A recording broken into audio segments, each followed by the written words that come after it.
Hi, this is Braud, and I'm coming to you from my home in Mandeville, Louisiana today as an iReporter evangelist. My purpose is to encourage you to be an iReporter, not necessarily to be the citizen journalist, but the folks I want to reach out to today are those who are in the field of public relations or public information.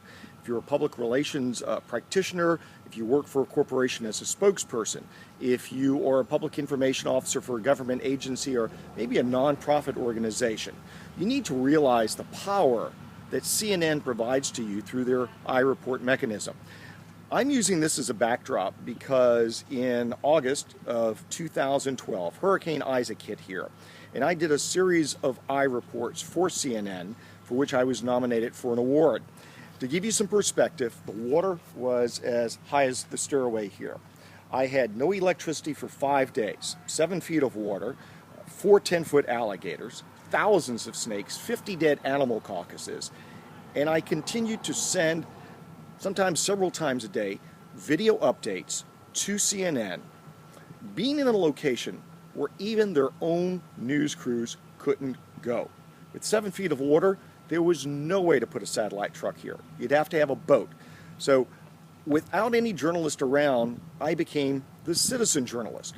Now, my concern as someone today who practices public relations and who practices crisis communications is when there is a crisis, whether it's a weather event or a fire or explosion, there are two ways the stories can be told.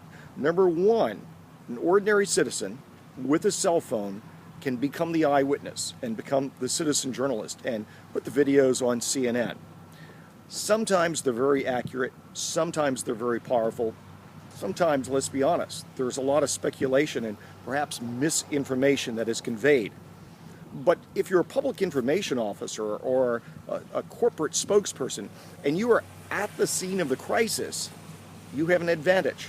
You can get closer to the event and you know the actual information, the truth that needs to be told. If your event reaches that critical level at which it is a national news story, that is the time for you to be an iReporter. It takes time and it takes practice. So what I'm going to provide to you now is a series of tutorials that I hope you'll follow all the way through that will teach you everything you need to know about how to be an iReporter. In our next tutorial, we're going to tell you how to set up your iReporter account.